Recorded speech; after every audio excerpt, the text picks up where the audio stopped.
Boa noite, pessoal. Estamos aqui mais uma vez, desta vez comigo, não com minha irmã, né, que estava aqui semana passada, qual vocês puderam aí dar continuidade ao programa, né, mas graças a Deus estou de volta aí para mais um programa, mais um bate-papo da ISCM, né. Então, para a gente começar, eu gostaria que o pastor pudesse contextualizar, né, de qual maneira a homossexualidade deve ser entendida, né. Isso sempre levando em contexto a palavra de Deus, né? Muito bem. Em termos gerais, em linhas gerais, a gente pode compreender o homossexualismo dentro das suas mais variadas manifestações. Em havendo tempo, a gente pode esmiuçar um pouco mais adiante, pelo menos nos 3 aspectos mais gerais, mas num desvio do padrão e da ordenança que Deus dá para a nossa vida, para a nossa prática sexual. Como eu sempre gosto de falar, o nosso parâmetro para várias coisas, se não para os aspectos principais da vida, é o livro de Gênesis.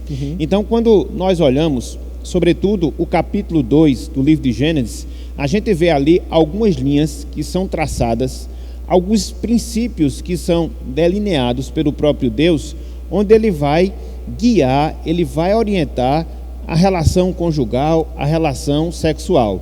Então, quando esses princípios eles são desviados, quando eles são desobedecidos, e a homossexualidade é justamente um deles, então esses princípios, consequentemente, eles serão desobedecidos. Então, em termos gerais, a gente pode definir o homossexualismo como qualquer desejo, como qualquer contato ou intenção que você possa ter de uma relação sexual com alguém do mesmo sexo.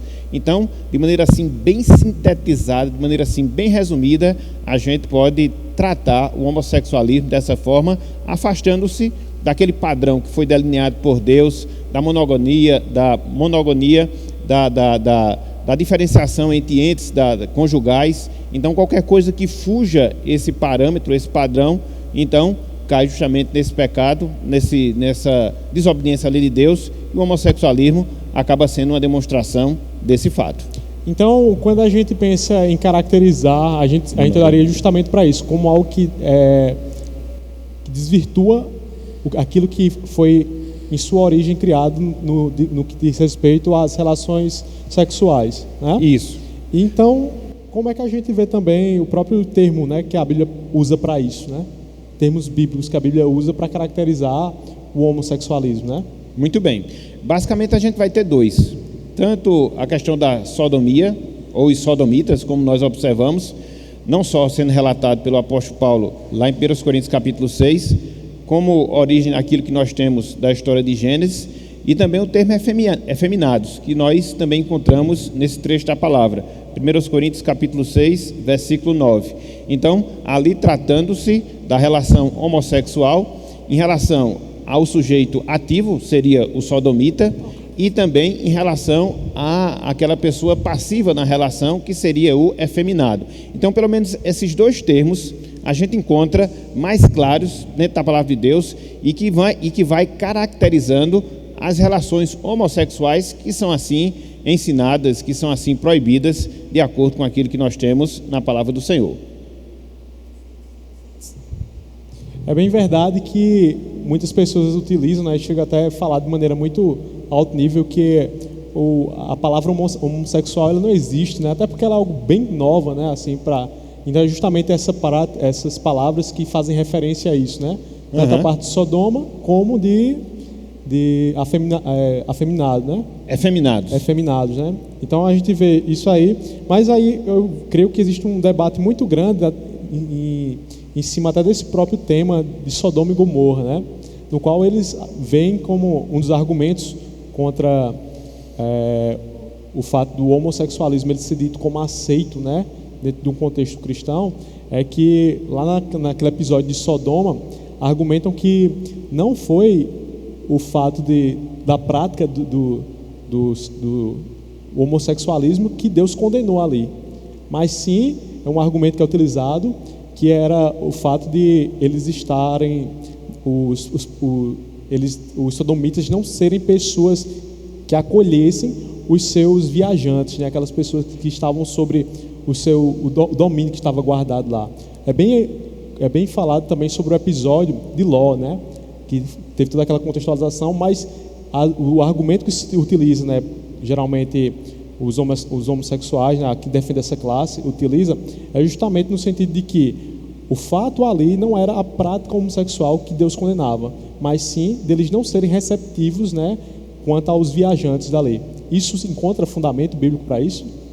Essa observação, Lucas, ela é extremamente pertinente quando a gente trata deste assunto, desse tema, porque hoje criou-se aquilo que se chama de hermenêutica homossexual. E o que é que isso trata, de maneira bem específica?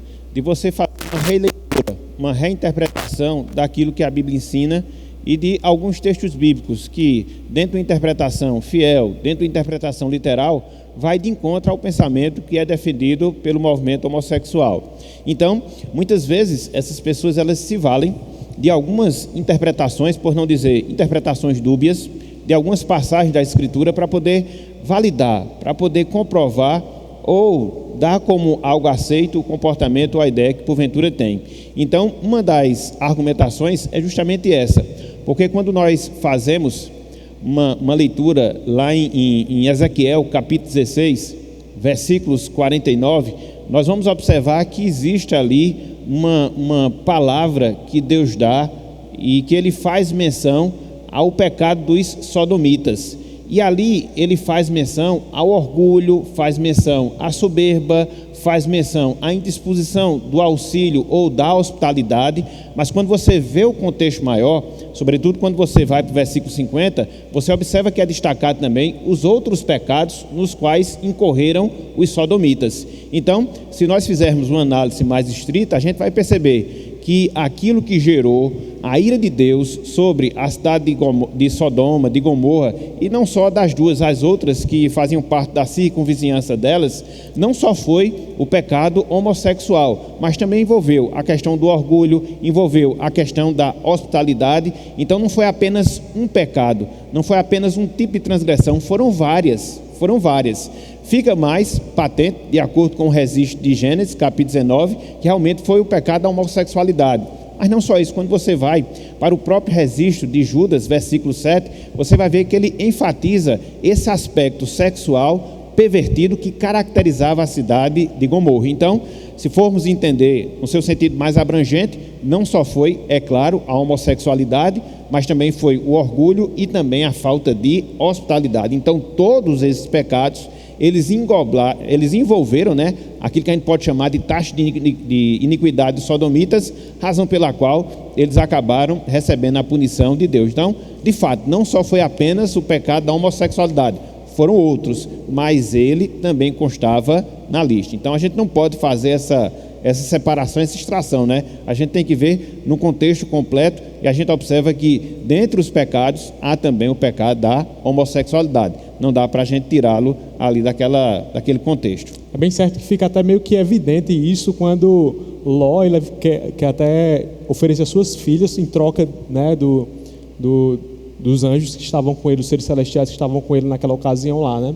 E a gente vê realmente isso aí. Então o grande problema é querer excluir, né, o fato de Sodoma ser de fato ter sido destruída, excluir como causa por completo o homossexualismo, quando de fato ele estava lá presente também. Exatamente, ele estava incluído. Você não pode excluí-lo, colocar a responsabilidade na punição dos sodomitas apenas na falta de hospitalidade, na arrogância, também foram, mas inclui-se aí esse terceiro pecado, essa terceira transgressão. Até porque a própria leitura direta do texto, lá de Gênesis 19, deixa muito claro, como você bem frisou, existia aquele propósito. O próprio Ló fez aquela oferta de dar suas filhas, inclusive filhas virgens, mas mesmo assim os habitantes, a população não aceitou, dado o costume, a prática costumeira homossexual que marcava a cidade. Então, da onde vem o termo sodomita ou sodomia, que muitas vezes o apóstolo Paulo usa? Vai usar lá em 1 Coríntios capítulo 6, versículo 9,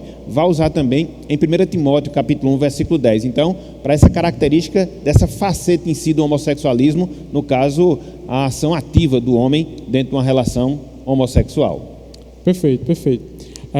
E nesse segundo momento, agora querendo analisar mais, olhando mais para uma perspectiva bíblica, né? Então a gente pode dizer de maneira taxativa, né, que o homossexualismo ele é pecado? Isso. Porque o que é que a gente define como pecado? Se a gente pegar aquela definição que João faz lá na sua carta, 1 João capítulo 3, versículos 3, em especial o versículo 4, o que é pecado? É toda e qualquer transgressão da lei de Deus. Então, quando você vai observar aquilo que Deus prescreveu no 7º mandamento, quando você vai observar aquilo que ele prescreve lá em Levítico, lá em Deuteronômio, em relação especificamente às relações homossexuais, você vai ver que essa prática ela se choca, né? Ela colide com a vontade do Senhor. Então, partindo desse pressuposto, tendo essa definição em mente, a gente chega naturalmente a essa conclusão. Por mais que muitas vezes, quando assim nós falemos, nós não sejamos compreendidos e muitas vezes somos até acusados de não termos amor, compaixão, mas o fato é esse, a gente não pode fugir à realidade da Bíblia. Na verdade, conforme a gente observa, existem alguns princípios que nós devemos seguir ao tratar desse assunto, e um deles é justamente esse. Ao invés de analisarmos esse assunto pelo nosso sentimentalismo, analisarmos sempre à luz das Escrituras Sagradas. Então, quem está dizendo não somos nós, quem está falando é a palavra. Então a gente tem que partir sempre desse pressuposto, tirar as nossas conclusões e seguir os princípios de acordo com o ensino da palavra do Senhor. Ótimo.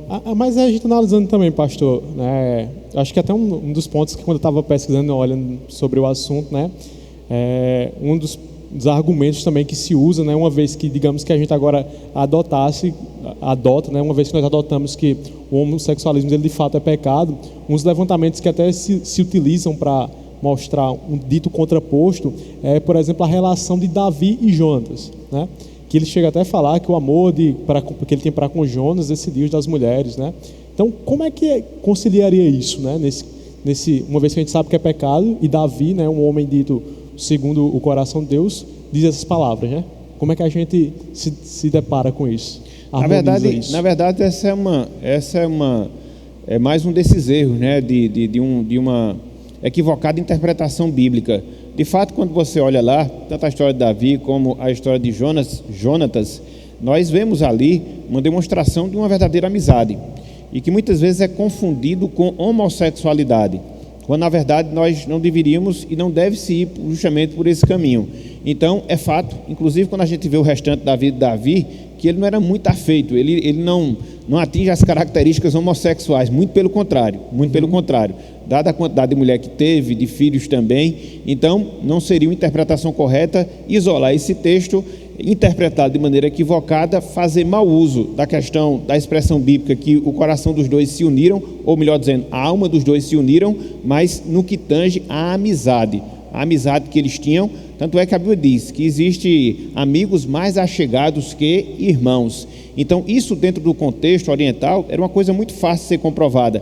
Infelizmente a gente vive dentro dessa influência ocidental, e qualquer coisa que possa parecer uma amizade mais intensa, uma amizade mais verdadeira, mais genuína, muitas vezes as pessoas elas acabam se equivocando, fazendo falsos julgamentos e agindo de maneira preconceituosa. E aí a gente pode até ir além e não só mencionar esse caso de Davi, esse caso de Jonatas, mas também vermos a relação que existia entre Ruth e Noemi, conforme a gente observa lá no capítulo 1 de Ruth, né?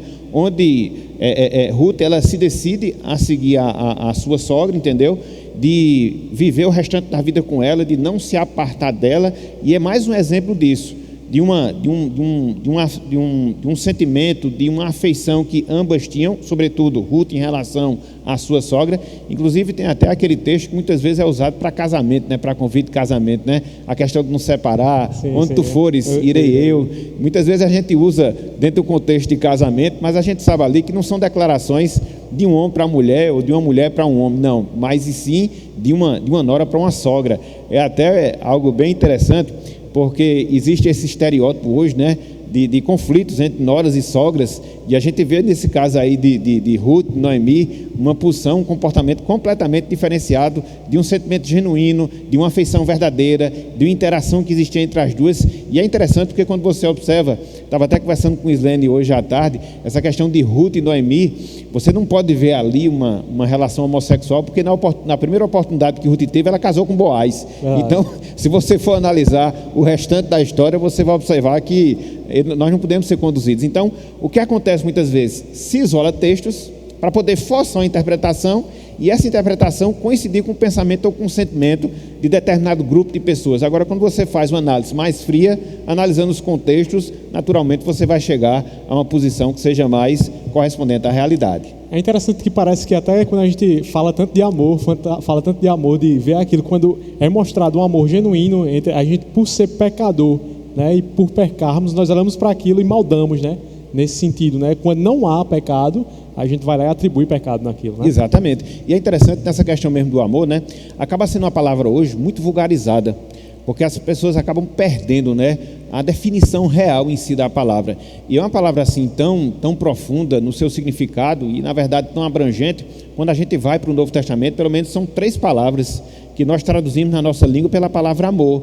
Seja o amor no sentido da atração física, seja o amor no sentido de uma boa amizade, seja o amor no sentido mais sublime, que é aquilo que a gente chama de amor ágape. Então, é nesse sentido que a gente deve considerar amor. Infelizmente, a gente tem uma visão distorcida da palavra amor, onde muitas vezes a gente envolve todo o nosso sentimento egoísta e acaba, na verdade, prejudicando o entendimento acerca desse sublime sentimento que nós devemos ter, sobretudo nós que somos cristãos. Então, o que acontece muitas vezes não é a questão da revelação da palavra, é muitas vezes a perversão que a gente faz da revelação da palavra. Então, é mais um exemplo, infelizmente, dessa triste realidade. Pastor, analisando ainda sobre uma perspectiva bíblica, né, a respeito desses temas referentes à homossexualidade, a gente já sabe, né, e vê que de fato é um pecado, mas ele é como um pecado, ele pode ser visto como um pecado qualquer ou a diferença de algum pecado, né? Quem perguntou até essa pergunta aí foi o próprio Mateus Cavalcante, né? Então vou atribuir, apesar de estar no script aqui, vou atribuir a ele, né, essa pergunta, né? Existe diferença com relação ao pecado da homossexualidade? É interessante, né, quando você fala sobre essa questão, né, da homossexualidade, e que a gente tem muitas vezes uma tendência, eu até diria que é uma tendência nociva, de você fazer gradação, ou seja, diferenciação entre pecados e pecados. Existem aqueles que são mais grosseiros, aqueles que não são, e a partir daí você criar a sua divisão de pecado. Então, o que é que a gente deve aprender? Primeiramente, aquele princípio que a gente colocou agora há pouco, né? Quando a gente transgride a lei de Deus, a gente já deve observar aí como uma atitude pecaminosa. E aí existem vários tipos de transgressões que a gente faz em relação à lei de Deus, e a questão da homossexualidade é uma delas, que está dentro de onde? De transgressões que nós fazemos na área sexual. Então, por exemplo, quando a gente considera o adultério é uma transgressão da lei de Deus na área sexual. Quando a gente considera o incesto, que é a relação sexual entre pessoas de uma mesma família, você vai perceber que também é uma transgressão da lei de Deus na área sexual. Quando você vai perceber a questão da fornicação, que é a relação sexual fora do contexto do casamento, mais uma vez você vai ter uma transgressão da lei de Deus dentro dessa mesma área, ou seja, a área sexual. Quando você vai ver a pedofilia, mais um exemplo, relações sexuais com pessoas menores. Quando você vai trabalhar a zoofilia ou a bestialidade, também é mais um exemplo, relações com animais. Então perceba que quando você trabalha assim, você consegue ter uma visão mais ampla de todas as distorções da transgressão daquilo que Deus quer dentro de uma área específica. Que área? A área sexual. Como pode ser também na área dos vícios, como pode ser também na área religiosa. Então a gente precisa ter essa visão mais ampla de não fazer essa gradação de pecados. É claro, os pecados eles podem ter consequências diferentes. Isso aí não resta a menor dúvida. E é interessante que quando você analisa os pecados de ordem sexual, via de regra, eles têm consequências que são mais acentuadas, que trazem desdobramentos, não só para nós mesmos, mas também para as pessoas envolvidas e até mesmo para pessoas não envolvidas, que vão desde tragédias familiares a traumas psicológicos. Então, cada caso é um caso, mas de maneira generalizada, você vai observar que a homossexualidade é mais uma das transgressões da lei de Deus, especificamente falando dentro da área sexual. Repito, como há o adultério, como há o incesto, como há a fornicação e outros, entendeu? Então, a gente precisa ter um pensamento mais frio, não generalizar, não fazer gradações que não existem, tornando pecados mais grosseiros do que outros. Em essência, são transgressões da lei de Deus em determinados aspectos, e até nesses a gente vê diferenças, manifestações diferentes de uma mesma transgressão. Ótimo. Dando continuidade aqui, né, e também tentando... Daqui a pouco eu vou pegar essa pergunta aqui de 3M Shows, não sei quem é. São irmãos nossos da Igreja Batista Reformada lá em Caruaru, porque são 3 irmãs. Maria, Marina, são 3. Marina, Maria, tem outro. São 3 irmãs com o nome M. Esqueci aqui a terceira. Pode até me lembrar aí. Então vai um abraço aí para as 3 M's, né? Lembrando aí. Exato, que a mãe é Renata, a mãe das 3 filhas. Eu não vou fazer essa pergunta agora não, mas Melina. Ela está aqui. Melina é a terceira. Mas aí, pastor, ainda nesse tema, né, e também trazendo uma perspectiva bíblica sobre algo que também geralmente é colocado como argumentação para defender esses conceitos, né, pró-homossexualismo, né? Geralmente se questiona muito o fator, né, e ainda assim trazendo esse sentido de amor, né, sem de fato pensar no que de fato é amor, que amor é a aceitação de tudo. Geralmente pessoas se posicionam dizendo que o próprio Cristo, ele nunca teve uma pregação de fato condenatória ao homossexual, e por isso ele estaria permitindo. Então, como é que a gente vê isso? É de fato isso que aparenta? Veja bem, inclusive se fala nesse item que, entre aspas, foi o silêncio de Jesus, né? Ele não falou nada nessa área, ele deixou tudo livre nessa área, então que os homens agora, as pessoas possam conduzi-la da maneira como acham melhor. Eu não vejo dessa forma. E mais uma vez eu me apego à análise que nós devemos fazer nos textos e nos contextos da palavra do Senhor. Por exemplo, quando você observa Marcos 10, quando você observa Mateus capítulo 19, você vê ali quando Cristo fala na questão do adultério, ele traz à mente a instituição divina do casamento, pegando como parâmetro o livro de Gênesis. E aí quando ele pega o livro de Gênesis como parâmetro, o que é que ele vai falar? O que é que ele vai buscar e lembrar aos judeus? Essa distinção que há entre os componentes do casamento. Ou seja, Deus fez o homem e a mulher e os uniu. Então veja que não são homens unidos no casamento, não são mulheres unidas no casamento, mas essa diferenciação no casamento, entendeu? Então você vai ver ali que o ensino de Jesus Cristo, ele vai de encontro ao pensamento daqueles que defendem um comportamento homossexual. Então, falar que Cristo se silenciou nesse aspecto é talvez uma falta de entendimento da palavra ou um desejo de poder distorcê-la. Não vou aqui fazer juízo de valor. Agora, quando você analisa friamente, você observa isso, entendeu? A defesa que Cristo faz do casamento, segundo aquilo que a gente observa lá em Gênesis. E é interessante porque você vê que ele vai pautar o seu argumento por aquilo que Deus já havia revelado lá em Gênesis em relação à instituição familiar, desde a sua concepção ao padrão que Deus ali instituiu para o casamento. Então, você observa Cristo tendo um pensamento diferente daqueles que querem advogar a favor do casamento homossexual. Então, a gente vê que o próprio Cristo, ele se fez uso de um recurso da criação, né, lá de Gênesis, para justificar algo, e ele simplesmente afirma o padrão correto. Exatamente. Todo o resto, então, a gente já entende que esse é o correto. Exatamente. Então, se esse é o correto, todos os tangenciais são pecados. Exatamente. Veja que ele não cria definições novas em relação a casamento e aquilo que caracteriza que deve nortear o casamento. Simplesmente ele faz menção do projeto inicial de Deus. E onde é que nós encontramos esse projeto inicial? A gente encontra justamente no livro de Gênesis, inclusive para a instituição familiar. Então, você observa que nessa área ele se posicionou sim, não com um novo ensino, muito pelo contrário, resgatando o ensino inicial da sua origem, ou seja, da sua própria Gênesis. Pastor, como a igreja, né? Acho que é um grande problema que a gente tem, mas como a igreja ela deve se portar ante a homossexualidade, né?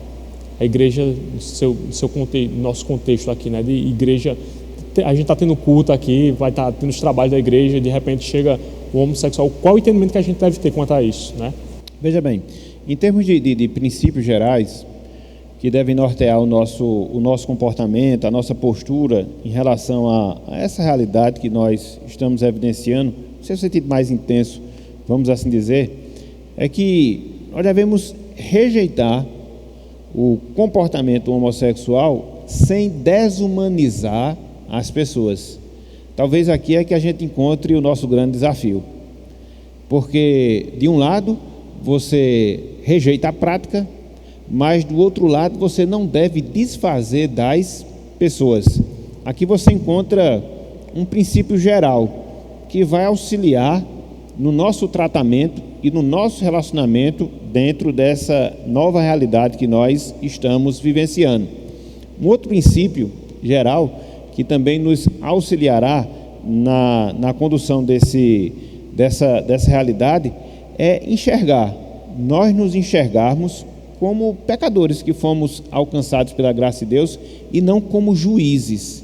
Muitas vezes a gente tem essa ideia um tanto quanto farisaica, né, de nos colocarmos numa situação melhor do que as demais, e muitas vezes nós nos esquecemos que antes de termos sido alcançados pela graça, nós nos encontrávamos também mortos em delitos e pecados. Talvez não fosse um pecado de ordem sexual, talvez não fosse uma transgressão da lei de Deus de ordem sexual, mas com certeza seria de outras, e pelo menos em termos de motivação e sentimento, com certeza seria. Então, também partir desse pressuposto, também partir dessa verdade, e também considerar que a redenção de Cristo, ela é poderosa.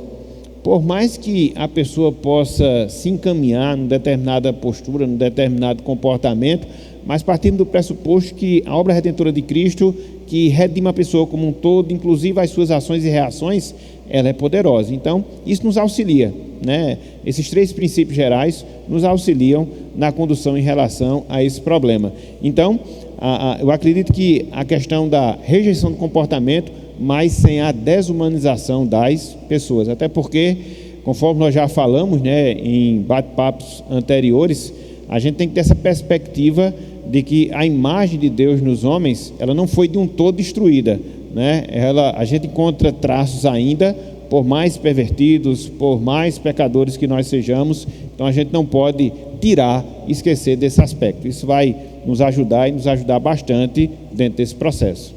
Mas aí eu acho que é muito difícil, né, para a própria igreja se posicionar quanto a isso, porque a gente sempre vive, principalmente hoje em dia, a gente se encontra numa luta muito constante, né? Porque de um lado a igreja querendo obedecer a Deus, as doutrinas, acredita na própria inspiração bíblica, né, do que ela fala como correto e verdadeiro e bom para a gente se encontra vendo essa verdade aqui, nos exortando quanto a isso, mas se a gente pisa o pé fora da igreja, a gente vê o mundo querendo aceitação, né?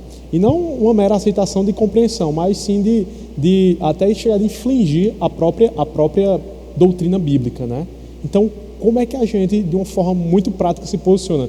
Tem o mundo dizendo uma coisa aqui, e de uma maneira muito forte, né? Não é de uma maneira tão tranquila como, por exemplo, a gente concorda que matar é ruim, e o mundo também concorda que matar é ruim em parte, né? Tem gente que mata.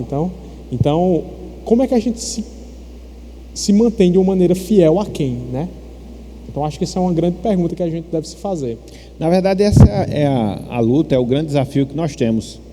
Nos apegarmos à palavra, dentro dos princípios que ela determina, mas sem perder a nossa visão em relação às pessoas como pecadores em potenciais para serem receptores da graça divina. E aqui, de um lado, nos mantermos fiéis aos princípios bíblicos, do outro lado, exercermos o nosso papel de sal da terra, de luz do mundo, defendendo esta verdade, e de um outro lado, exercendo a nossa compaixão em relação às pessoas e nos deixando sujeitar à vontade de Deus para que sejamos instrumentos na vida delas, para que a graça de Deus possa atuar. Então, com essas três coisas em mente, por mais que seja algo conflitante, por mais que seja algo difícil, mas é o comportamento no seu sentido mais prático que nós devemos ter. Nos apegarmos à palavra, exercemos o nosso papel de sal da luz, de sal da terra e luz do mundo, e também sermos instrumentos da compaixão de Deus em relação às pessoas. É interessante porque se nós observarmos no seu sentido mais estrito, o comportamento de Jesus Cristo, a gente percebe que ele conseguiu fazer essas separações. Por exemplo, durante o seu ministério aqui na Terra, Cristo lidou com classes que eram tidas como a margem da sociedade. Publicanos, pecadores, prostitutas. Então, ao mesmo tempo, ele se relacionava com elas, mas não se misturava a elas. Ao mesmo tempo, ele se relacionava com elas, mas defendia os princípios eternos em relação àquilo que Deus queria para a vida delas. Veja, por exemplo, o caso do diálogo que ele tem com a mulher samaritana, lá de João capítulo 4. Veja que é o mesmo Cristo que quebra ali determinadas barreiras, sobretudo barreiras sociais, pelo fato de um homem estar conversando com a mulher, sobretudo barreiras raciais, pelo fato de um judeu estar conversando com um samaritano, e ele oferece àquela mulher a água da vida, a salvação, mas no mesmo convite que ele faz, ele exige que aquela mulher reconhecesse seu pecado, no caso lá, os relacionamentos impuros que ela tinha e na verdade que ela estava mantendo, pelo menos naquele contexto. Então Cristo, ele sabia dosar as duas coisas, e eu acho que o nosso desafio é esse, é pedirmos a sabedoria de Deus, termos a coragem de Deus e também termos a compaixão de Deus para equacionarmos. É realmente uma grande dificuldade, e talvez seja nesse aspecto que nós, como componentes da Igreja de Cristo, nós devemos nos especializar. Infelizmente, a gente não pensa sobre esse assunto. Infelizmente, a gente vive muito em guetos, e aí vive o gueto eclesiástico, né, da nossa vida eclesiástica, e perde essa noção daquilo que está acontecendo lá fora, das pessoas que estão lá fora, das pessoas que estão carecendo da salvação lá fora, e acaba que a gente não exerce o nosso papel de sal da terra e também de luz no mundo. Então, eu acho que a gente tem que assimilar e seguir um pouco da conduta e do comportamento de Cristo, que foi perfeito em relação a isso aí. Misturava-se, se relacionava, melhor dizendo, sem se misturar. Relacionava-se, mas defendendo e não abrindo mão dos princípios do Evangelho. Esse é o desafio posto para nós como Igreja de Deus. E esse desafio, eu acho que ele se torna cada vez mais pesado, né? Justamente porque existe uma aclamação pela bancada das pessoas que são pró-homossexual, né? E defendem a aceitação, né? Ou até mesmo a destruição da igreja, para que isso seja posto, né? Então é como se fosse o clamor da sociedade querendo ditar aquilo que é doutrina, né? E confrontando, né? E uma das coisas que a gente vê muito similar, e quando isso aconteceu, foi justamente quando o povo escolheu Barrabás, né? Quando olhou e disse, não, aquilo que era bom e correto aos olhos de Deus, né? Foi totalmente pervertido em prol do que a aclamação do povo. Então, exatamente. É aquela desvirtualização que a gente tem de que o que o povo aclama é correto. Exatamente. Quando não é verdade isso, né? Exatamente. Aquele ditado que as pessoas dizem que a voz do povo é a voz de Deus, eu acho que não combina muito não, não combina muito não. A gente já errou muito por isso. Eu estava tentando aqui puxar pela memória, e às vezes a memória termina falhando em determinados momentos. Tem um livro muito bom, é de uma autora, Rosa, eu esqueci aqui o nome dela, mas o título do livro é Pensamentos Secretos de uma Convertida Improvável. Pensamentos secretos de uma convertida improvável. Ela é a história de uma mulher que era envolvida com o movimento LGBT, com essas causas humanísticas, professora universitária, e que ela acabou se chegando a Cristo, né, e fazendo hoje parte da Igreja de Cristo aqui na Terra. E é interessante que logo na parte inicial do livro dela, ela faz um depoimento. Vou até pedir a Islane que coloque o nome dela completo aqui, porque é nome inglês, às vezes eu me perco na pronúncia. E aí foi um trabalhar de um pastor evangélico, pelo menos por 2 anos na vida dela. 2 anos. Ela escreveu lá um artigo que, de certa forma, contestava o pensamento cristão em relação à sexualidade, à masculinidade.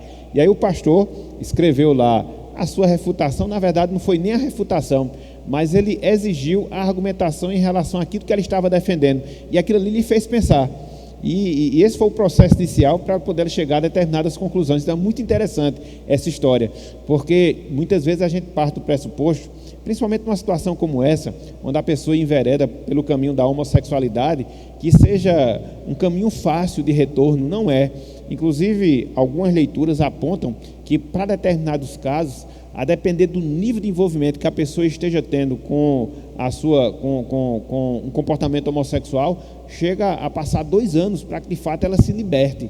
Então, em virtude disso, nós como igreja temos que ter não só a compaixão, no sentido de procurar aquela pessoa, mas muitas vezes a paciência, inclusive considerando o fato que ela pode retroceder no caminho, porque não é fácil. Então, é necessário a gente estudar sobre isso. E talvez esse programa ele possa estar abrindo a nossa mente, porque, repito, a gente vive dentro de um gueto, né? E quando eu falo gueto assim, trancado, né? Em si mesmado, como a gente gosta de falar, muitas vezes a gente não olha o mundo que está ao nosso redor, entendeu? E aí temos alguns pensamentos que acabam sendo preconceituosos, e esses pensamentos acabam nos levando a uma letargia no sentido de não procurar, de não ir atrás, de não se importar com as pessoas que se encontram nessa situação. Muitas vezes agimos como juiz de taxá-las como perdidas, quando por outro lado a gente não segue e não obedece o mandamento que Deus nos dá de procurar essas pessoas. Então, depois procurem Pensamentos Secretos de uma Convertida Improvável. É um livro muito bom,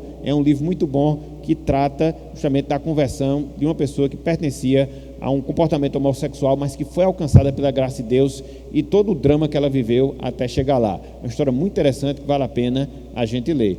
Eu peço a Islene, bota o nome dela aí, por favor, porque aí eu faço logo a divulgação do livro também. É bem certo que nos falta muito, né? Eu acho que até no Aí ela colocou, ó, isso aqui é auxiliador idôneo, tá vendo? É rápido que só. Pega Rosália, eu não sei pronunciar. Também não vou me arriscar, não. Tá aí, né? Vocês estão vendo aí. Vocês estão vendo aí, depois vocês procuram na internet. Eu esqueci aqui a editora, mas é só procurar. Mundo Cristão. Entendeu? Mundo Cristão. Pronto, só procurar aí que eu não vou me arriscar a falar não, até porque eu estou com o Samuel aqui, né? E aí fica complicado aqui que eu vou passar vergonha. Estou com o Samuel, sua esposa aqui, Samuel, irmão de Lucas aí e Raema. Então eu vou passar vergonha aqui, aí não vai dar não. Mas é bem certo, pastor, a gente retomando, né, que isso é um déficit muito grande, acho, da própria igreja, em saber como se posicionar quanto a esses problemas e como lidar, né? E aí eu acho que cai bem a pergunta das 3 M's, eu não vou lembrar o nome, né? Das 3 M's, né, que diz assim, qual a forma mais piedosa... Marina, Maria e Melina. Pronto, é muito show mesmo. Mas aí elas perguntaram, né? Qual a forma mais piedosa de abordarmos e encorajarmos pessoas ao nosso redor de abandonar a prática homossexual, né? Tendo em vista que ela se constitui como pecado de fato, né? Isso é muito interessante. Via de regra, a gente tem um comportamento e adota uma postura generalizada. Não, vamos fazer assim, um trabalho específico para homossexual, bota um pregador que trate sobre o tema e aí todos os nossos problemas serão resolvidos. Não. Inclusive as pessoas que trabalham nessa área, elas aconselham que as igrejas, elas se estruturem no sentido de possuírem ministérios específicos para trabalharem com homossexuais. E aqui eu estou falando no sentido generalizado. E nesse trabalho que ele venha a ser feito num sentido mais personalizado, num sentido mais pessoal, como um discipulado. Até porque você vê que existem níveis diferentes de envolvimento, né, com a prática homossexual, intensidades diferentes, e aí você não pode trabalhar tudo como um pacote só. Você tem que trabalhar cada caso, com cada pessoa, com cada realidade, à luz das Escrituras Sagradas. Com muita amizade, com muita compreensão, com muita paciência, envolvendo também a própria igreja nesse sentido, para que assim você possa ver a operação da graça divina. Pegando o caso aí de Rosália, que foi a pessoa que eu acabei de citar, foram 2 anos. E é interessante que, só a título de exemplificação, né, houve todo um contato do pastor junto com a sua esposa, inclusive de conviver com ela na sua casa, na casa dela. Então foi uma coisa assim bem paciente, uma coisa assim bem esperada, bem misericordiosa, e é dentro desses princípios que a gente também deve andar. Então eu aconselho que a gente deve considerar esses fatos e ter esse comportamento no sentido mais aproximado, no sentido mais personalizado, para que assim a gente possa entender o universo daquela pessoa e ajudá-la. Agora, tendo cuidado de nós não abrirmos mão dos princípios. Isso aqui jamais. isso aqui jamais. Até, às vezes é complicado porque nem todo mundo é preparado para isso e talvez haja necessidade de uma certa preparação, até porque se você pegar uma pessoa leiga, uma pessoa nova na fé, neófita, talvez não seja bom, uma indicação boa. Então, acho que nisso também a gente tem que ter um pouco de prudência e de sabedoria.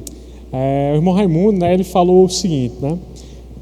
Quando de repente surge uma família que é dita lésbica, né, que faz prática do lesbianismo, como viver com esse parente, né?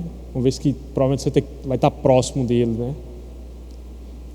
E aí, pastor, é correto? Porque a gente se depara com até outra situação. Estava lembrando que tem pessoas que simplesmente se apartam por completo, não querem nenhum contato, né? Até mesmo chegam a demonizar aquele tipo de comportamento, né? E não querem nenhum tipo de intimidade, nenhum tipo de proximidade com essas pessoas, justamente se colocando às vezes até como legislador da própria Bíblia e datando o que é certo e o que é errado.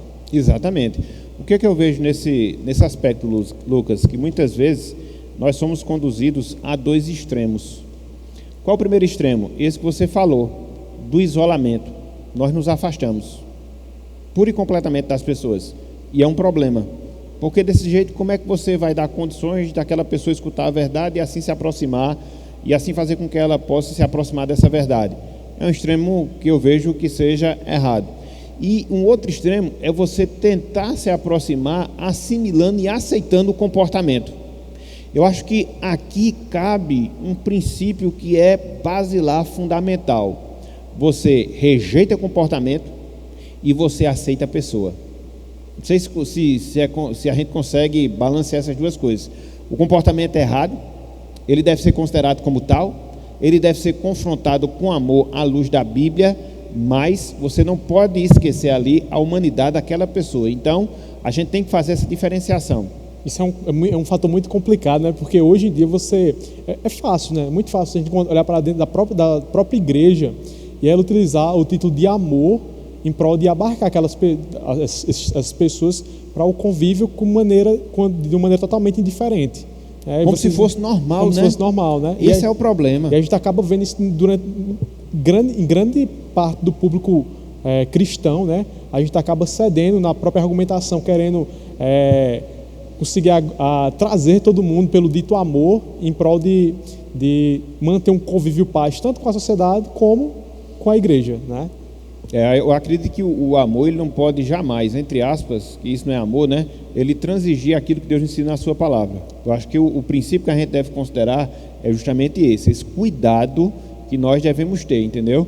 De sempre nos pautarmos e não abrirmos mão jamais da palavra. Agora, por outro lado, não desprezarmos.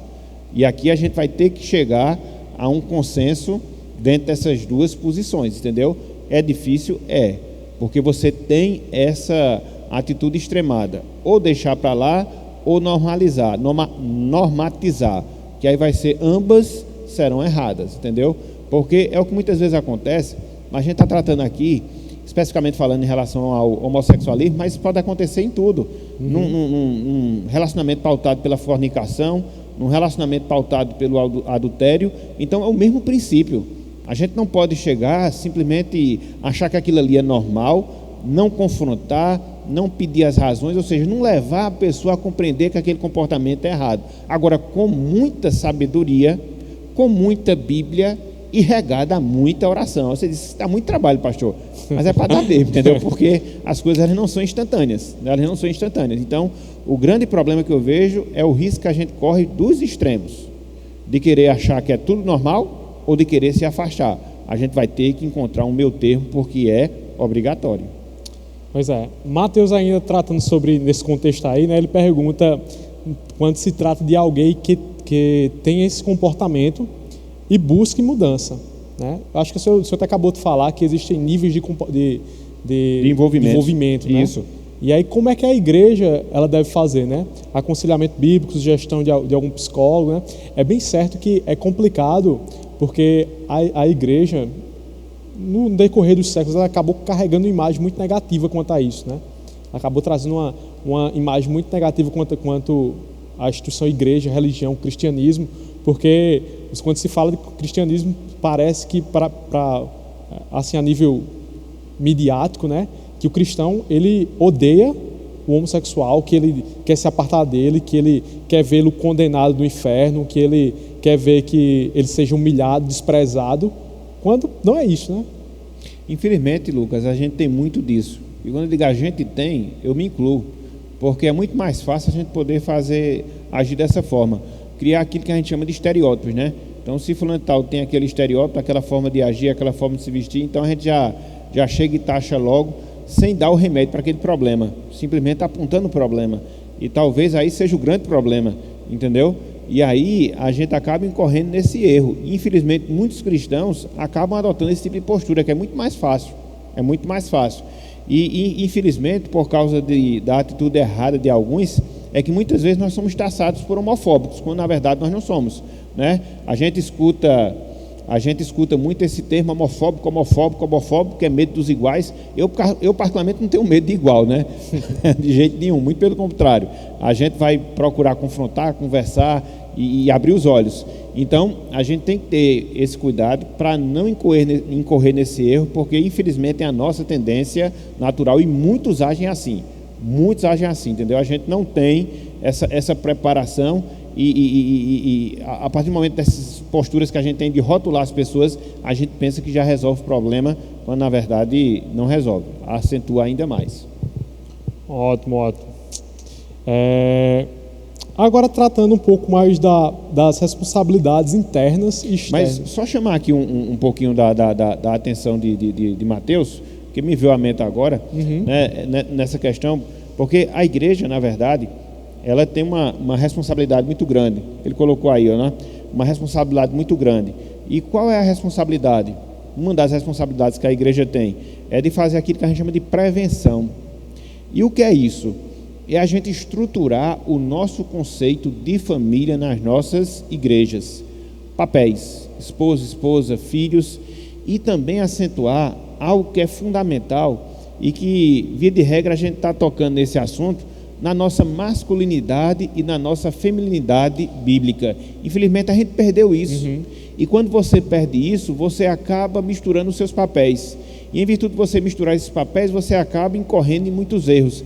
Então, o tratar das pessoas, sobretudo aquelas que estão chegando na igreja, dentre várias coisas que a gente tem que falar e conscientizar, é aquilo que a Bíblia fala acerca da constituição familiar, da ordem de Deus para a instituição familiar e, sobretudo, aprofundando muito essa questão, tanto da masculinidade como também da feminilidade bíblica, entendeu? Então, é uma base, né? É a base da estrutura, entendeu? Isso pode requerer algum acompanhamento auxiliar, sim. Agora, o principal vai ser esse, porque do contrário a gente vai depositar a nossa confiança e a gente vai depositar o nosso comportamento na readequação de uma pessoa em filosofias, em ciência, quando na verdade a gente tem que partir sempre da Bíblia, porque na verdade foi o desvio daquilo que ela falou que ocasionou isso.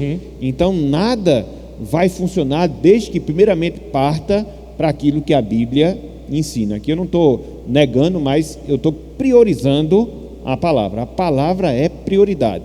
Se você quiser realmente se adequar, porque acima de tudo, conforme a gente falou, é um afastamento, uma transgressão da ordem de Deus. Então, qualquer tipo de tratamento, qualquer tipo de estruturação tem que passar pela palavra, obrigatoriamente pela palavra. Antes de a gente dar continuidade aqui, né, Alexandre Adelino, ele pergunta o seguinte, né? O que dizer de algumas igrejas evangélicas inclusivas para pessoas LGBT? E aí, são igrejas evangélicas? É interessante.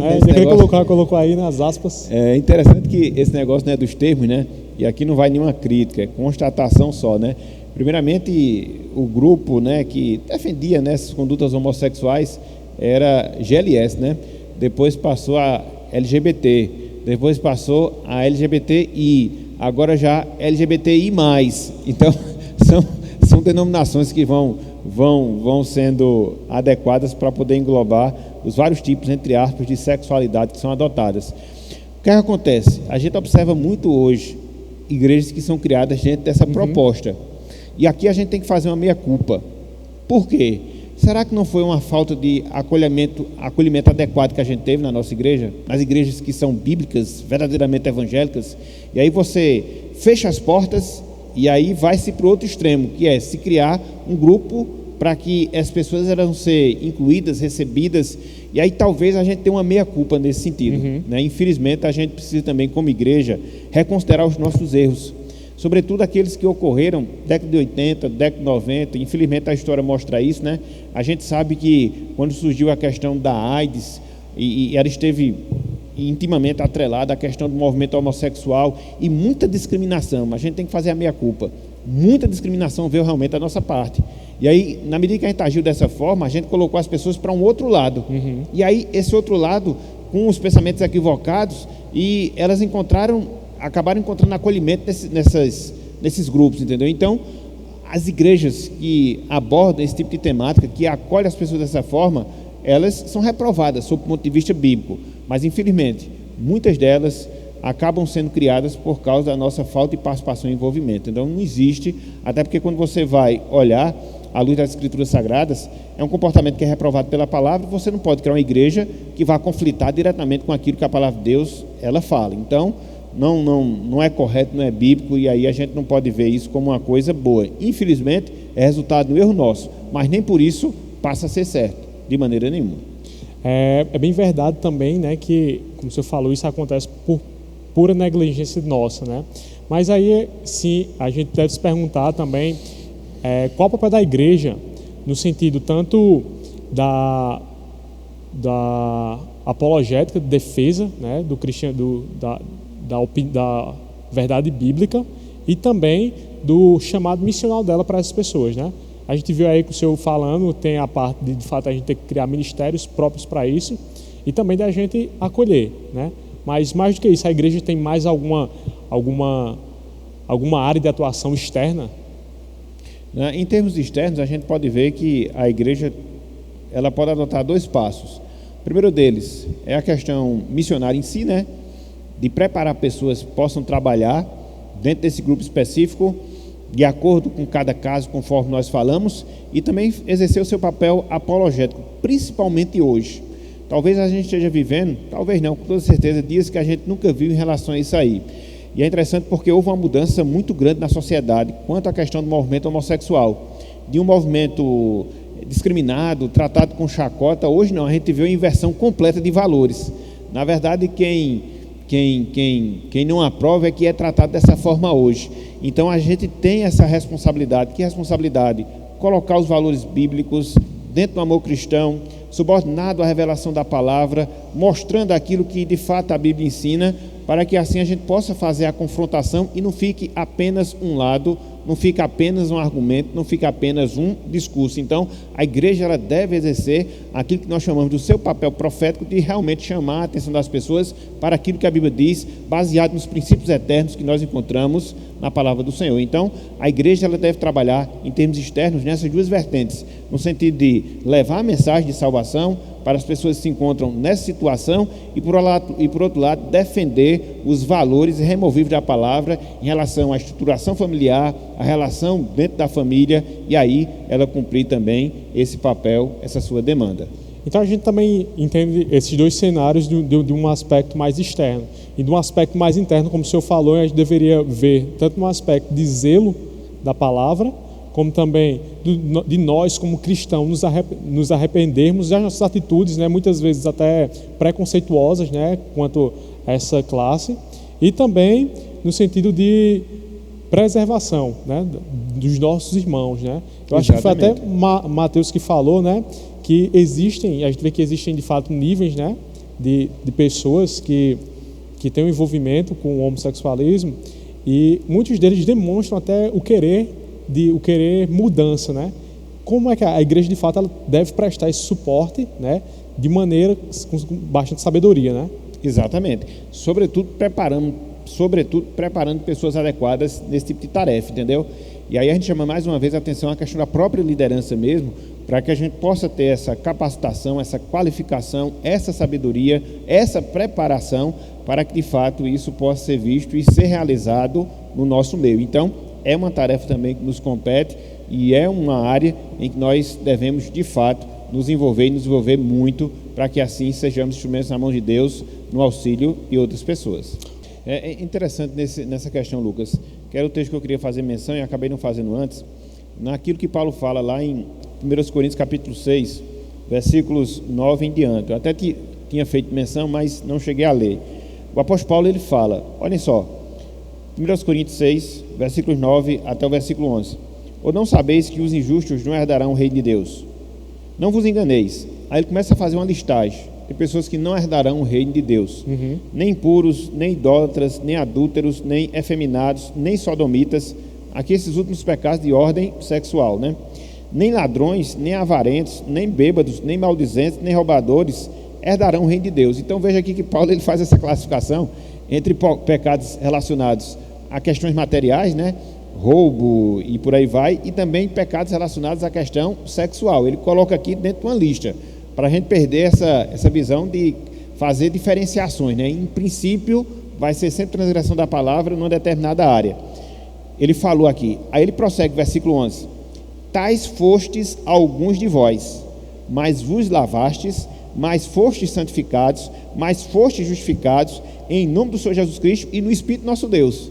Veja que foram pessoas que tinham posturas, não só posturas sexuais equivocadas à luz da palavra, mas também em outras áreas, mas veja que elas foram restauradas.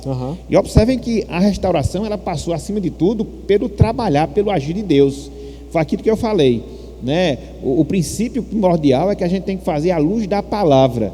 Você pode até ter outras pessoas auxiliando, mas o princípio, a base, o fundamento tem que ser palavra, porque muitas vezes as pessoas ficam pondo confiança, não tenho nada contra, mas tratamentos psicológicos separados da palavra, não vejo que eles vão ser bem-sucedidos, até porque a Bíblia diz que tudo tem que ser redimido pela cruz, tudo tem que ser redimido pela cruz de Cristo, inclusive esses aspectos também. Então a gente tem que ter essa visão mais centrada em relação ao Evangelho. É interessante que nessa passagem que o senhor leu aí, mostra de forma bem enfática, né, a possibilidade de restauração de fato, né? Pois é. Restauração a uma condição que foi inicialmente a que Deus quis e queria para nós, né? Exatamente, até porque se você pegar o contexto mesmo da cidade de Corinto, né, era uma cidade extremamente pervertida sob o ponto de vista sexual, como acontecia, né, naquela cidade, sobretudo cidades portuárias, como acontecia com a igreja de Corinto. Então, na igreja, com certeza, ela era composta por pessoas que viviam mergulhadas antes do Evangelho e foram alcançadas. Então veja que o Evangelho ele é poderoso nesse sentido, até porque você não pode limitar o poder do Evangelho em relação a determinadas classes, a determinadas pessoas que adotam determinadas práticas, mas tudo aquilo que fere a lei de Deus, ele é restaurado e tem a capacidade de ser através do Evangelho. Perfeito. Vamos dar andamento aqui a algumas perguntas também, nossos irmãos que estão interagindo conosco aqui pelo chat, né? Eu não vou saber dizer de novo, são 3 pessoas. 3M Show. 3M Show aí. Maria, Marina e Melina. É uma pergunta de cada aí, deve ser, né? Mas vamos lá, diz assim, com o filho nesta situação, deixa ele em casa, eu acho que é casa, né? E Isso. estabelece regras cristãs, no caso de uma família cristã. Eu acho que no caso de família cristã, qual né, comportamento deve adotar? Qual a atitude que nós pais, numa situação como essa, qual o comportamento que a gente deve adotar em relação aos nossos filhos? Pelo menos eu percebo que seja assim. Pelo menos eu percebo que seja assim. Veja, a botar aí, né? Eu tenho uma posição que talvez ela pareça um tanto quanto radical, mas eu vou ter que falar, né? Até porque a gente não pode abrir mão de falar, né? Eu vejo o seguinte: quem come do meu feijão tem que seguir a minha orientação. Então, se você é um pai cristão e você preserva pelos princípios da palavra, e se você tem um filho que não se adequa, infelizmente ele não é obrigado a se sujeitar àquilo que você quer para ele, mas também você não é obrigado a sustentá-lo e ficar com ele. Então são escolhas que a gente faz na vida. Isso desde que ele seja maior, né? E se for menor também, entendeu? Então quem come meu feijão tem que seguir a minha orientação. Então às vezes você pode ver como uma coisa radical, e nesse sentido eu acho que a gente tem que ser radical, no amor, mas tem que ser, porque aí é inconcebível. E aqui para nós, eu falo em qualquer área, entendeu? Você não pode, né, dentro da sua casa, sendo pai, sendo mãe, tendo autoridade sobre os seus, permitir uma coisa como essa, né? Então a gente tem que ser bem drástico, e falo com um peso muito grande, até porque sou pai de filhos. E uma coisa é você falar não vivendo a realidade, e outra coisa é você falar com uma pessoa que vive a realidade, e sei disso, sei do desafio. Agora fica complicado de nós aceitarmos uma posição como essa, uma vez que nós conhecemos a palavra, e normatizar como se fosse alguma coisa normal. Eu sei, cada caso é um caso, e aqui eu não quero colocar regras, mas na minha opinião, eu vejo que a gente tem que seguir esse princípio. Quem come meu feijão tem que sujeitar a minha orientação. Só um caso aqui que me chegou, né, durante a semana que eu estava preparando, me chegou um caso bem semelhante assim quanto a isso, que era no contexto de um pastor, né, que infelizmente também estamos totalmente à mercê de situações como essa, né? Só que o pastor, ele tinha um filho lá, e esse filho acabou tomando essas práticas, né, homossexuais. Só que existia um período da vida que o filho não queria mais saber de fato o cristianismo, saiu, né? Ele não ficou sob o domínio de seu pai, não ficou sob o domínio de seu pai. Seu pai, até o que parece, ele de fato não aprovava e repudiava a prática que seu filho fazia, né? Mas houve um momento que seu filho quis sair de casa e ele se encontrava na situação de pastor, né? Quando ele parece que durante esse momento ele não exerceu o pastoreado, só que depois ele tentou voltar ao pastoreado, por mais que ele fosse contra todas as práticas que seu filho tivesse feito, não houve aceitação por parte da igreja quanto ao pastoreado dele, né? Eu acredito que nesse caso é uma injustiça muito grande com o pastor, entendeu? Porque uma vez que você não tem controle sobre seus filhos quando eles saem de casa, porque se você for exigir um comportamento exemplar dos filhos depois de sair de casa, fica muito complicado, até porque eles têm autonomia, e autonomia sobre todos os aspectos da sua vida. Eu acredito que isso só deva se aplicar em relação aos filhos que moram conosco, entendeu? Mas a partir do momento que eles seguem as suas vidas, eu pelo menos vejo assim, o líder, o pastor, ele não deveria ser punido, penalizado por causa disso, porque é uma coisa que sai da orçada dele, né? A partir do momento que sai de sua casa, sai do seu lar, como é que ele vai ter controle? Como é que ele vai ser penalizado por isso, entendeu? Então é muito complicado, a não ser que ele não agiu como pai. Aí cada caso é um caso, estou trabalhando aqui no sentido do fato em si, mas se de fato ele negligenciou, e aí tem que se analisar em que nível foi a negligência, aí sim, depois de uma investigação mais acurada, aí que você pode ter um julgamento mais exato. Mas num caso assim mais geral, ele não pode ser penalizado por algo que não está ali dentro do seu domínio. Agora, quando está no seu domínio, não, aí é outro tratamento. Ainda dentro do convívio, né, entre nós cristãos e pessoas... É Grandene, né, o nome dessa LGBTQIA. É Grandene, né, o nome dela Sim, é Grandene. Grandene, né? Nossa irmã Grandene pergunta aí, né, se devemos não falar com pessoas LGBTQIA+, não podemos ser amigos em casos de influenciadores digitais. Podemos assistir eles, né? No caso de pessoas influenciadoras, eles podem assistir, podem dar prestígio. Como é que fica isso? A questão do falar, né? Como é que eu vejo, né? Naquele princípio que eu falei anteriormente, a gente tem que, de certa forma, ser sal da terra, luz do mundo. De certa forma não, né? Essa é a nossa missão, né? De ser sal da terra, de ser luz do mundo, mas guardando os princípios da palavra. Então, é um relacionamento que não pode haver uma mistura, né? É um relacionamento que deve haver o confrontamento, o auxílio, a compaixão. Então, a gente tem que seguir por esse caminho, até porque se você não tiver esse comportamento, como é que essas pessoas vão se salvar? A Bíblia diz que a fé vem pelo ouvir a palavra de Deus. E a Bíblia diz que nós somos instrumentos de Deus na proclamação da palavra. Se nós não nos relacionamos com as pessoas, se nós não criamos oportunidades para falar do Evangelho para elas, como é que vai ficar?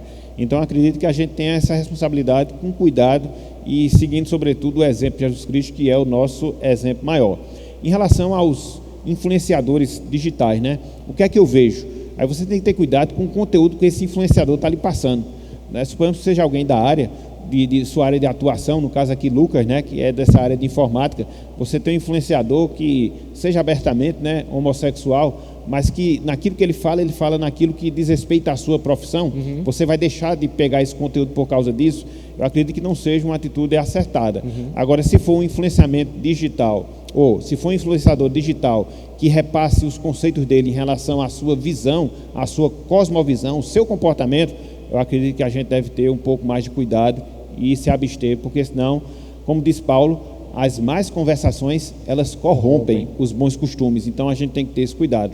Cada caso é um caso, é por isso que eu não gosto de generalizar. Então, se for alguma coisa que diga respeito à profissão, à instrução, eu acho que não, desde que não envolva nesse conteúdo algo que lhe aponte para aquele caminho, ou que possa normatizar aquele caminho. Aí eu acho que a gente deve ter reserva, mas se não haveria nenhum tipo de problema. Tem razão.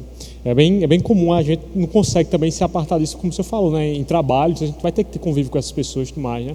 Vai ter que ter. O que está justamente... Suponha que você esteja um professor na universidade, não vou pagar essa disciplina não, vou ser reprovado. Por quê? Aí é complicado, pois entendeu? Aí é complicado. Acho que no tocante, de fato, à cosmovisão e a todo o impacto doutrinário bíblico que tem, né? A gente realmente deve ponderar isso aí, ver que eles, de fato, a gente tem que se respaldar pelo que a Bíblia fala, mas no sentido profissional, eles podem até nos ensinar alguns aspectos, como, por exemplo, a minha área de tecnologia, né? E você aprender nesse sentido. Mas é interessante isso aí. Eu sei que a gente está... Não sei se tem mais alguma pergunta, Fabinho, aí? Vencemos tudo? Vencemos as perguntas. Então, a gente está se aproximando do fim, né? Eu tenho algumas perguntas aqui ainda, antes de a gente terminar. Mas eu acho que é uma bem polêmica assim também, que é bem falado hoje em dia, né? Eu deixei passar mais no início, mas acho que é bom a gente pensar quanto uma dita frase que as pessoas falam, né? Que os cristãos, principalmente referindo aos cristãos, que nós buscamos a cura, né? Dizendo, tratamos isso como uma doença, né? Então, acho que é importante a gente dizer o que a gente pensa com relação a isso, né? É de fato uma doença, né? Biblicamente falando, é de fato uma doença e de fato existe cura para isso. Em que sentido é isso, né? Eu sempre gosto de ver como uma manifestação da queda. É uma manifestação da queda, como outras manifestações que a gente observa. Então, eu não gosto de partir desse pressuposto como uma doença, até porque você ia colocar na categoria de doença coisas que chocam frontalmente a lei de Deus. E talvez você perdesse a verdadeira noção daquilo que a Bíblia fala, do que seja pecado, do que seja transgressão à lei de Deus. Eu acho que tratar como uma doença, como muitos tratam, às vezes até mesmo como possessão demoníaca, eu acho que é você rebaixar o conceito que a gente deve ter da transgressão da lei de Deus, ou seja, do pecado. Eu prefiro trabalhar dentro dessa linha, partindo do pressuposto que a cruz de Cristo, ela nos restaura dessas condições, seja essa específica, seja outras, e nesse sentido, a cruz de Cristo é a cura, vendo não só como não é uma mera doença biológica, mas é um mal da alma, entendeu? Que se manifesta de várias formas, inclusive dessa maneira, e que vai ser e pode ser restaurada a partir da cruz de Cristo. Então, trabalhar dentro dessa perspectiva para não minimizar a potência da cruz, a força da cruz e também a malignidade da transgressão da lei de Deus, ou seja, do pecado. E uma última, né? Dentro do contexto da igreja invisível, foi até um dos comentários que surgiu lá, que a gente estava vendo que durante a semana aí, que pessoas mandaram, né? Mas dentro do contexto da igreja invisível de Deus, é admissível a existência de pessoas que vivem na prática da homossexualidade? Repita, Lucas, por favor. Dentro do contexto da igreja invisível de Deus, é admissível, né? Da igreja invisível? Invisível, exatamente. É admissível que pessoas irão se salvar, que têm essas práticas homossexuais, que vivem nessa prática? Como práticas contínuas, deliberadas, não. O que eu vejo é que existem pessoas que podem lutar contra elas, porque, de acordo com a lista que você observa, lá em Colossenses capítulo 3, o apóstolo Paulo fala vários pecados, dentre os quais a impureza, né, que são pecados sexuais no seu sentido mais abrangentes. Então, a gente lida com esse tipo de pecado, a gente luta com esse tipo de pecado. Eu sei que não todos, mas com certeza alguns. Então, faz parte da nossa luta, como faz também outros pecados que diariamente se colocam na nossa vida e que nós somos tentados e que muitas vezes a gente tem que batalhar contra eles, mas não como prática, até porque a Bíblia é clara, né?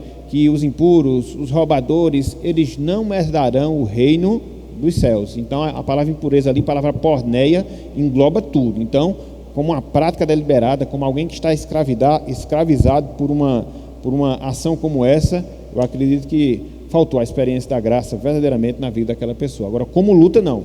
A gente vai ter que lutar, mas não como prática deliberada. Houve uma citação aqui muito boa, né, quanto principalmente no aspecto, e agora finalizando, né, quanto ao aspecto da aceitação, né, que muitos cristãos têm e a própria luta que o cristão vive a respeito da aceitação da homossexualidade dentro do contexto cristão, né? E aí, Jay Park, né, saudoso agora Jay Park, né, que faleceu no último dia 17, ele deixou uma mensagem que é muito, muito pertinente a esse assunto quanto à aceitação, né? E da onde de fato está o verdadeiro amor, né, nisso, né? Jay Park, ele disse o seguinte, né? A aceitação do homossexualismo implica na destruição e eterna condenação do próximo, pois a igreja passaria a negar aos homossexuais a poderosa mensagem do Evangelho, mediante a qual eles podem ser transformados e salvos. Tal atitude não seria sinônimo de tolerância, mas de descaso e de falta de amor pelos perdidos.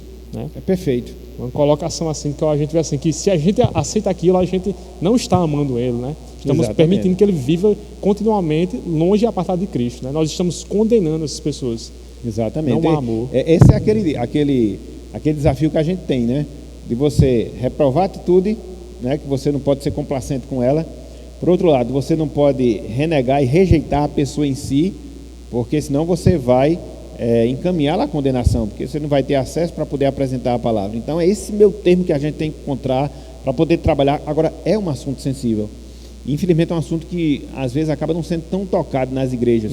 Eu, por exemplo, fui fazer a pesquisa para poder me preparar um pouco mais para fazer o programa. Eu vi que está faltando muito material. Sim, falta muito, né? Quando a gente bota aí na busca, o negócio complica, viu? O negócio complica. Você vai encontrar basicamente as pessoas dão apoio, tudo, mas não tem essa contraposição que a gente deve fazer como igreja de Deus. Então acho que a gente tem que trabalhar muito ainda nessa área. Fechamos por hoje, pessoal. Até semana que vem. Se Deus quiser. E Pedro, venha pegar aqui o livro do seu filho, viu? Venha mesmo.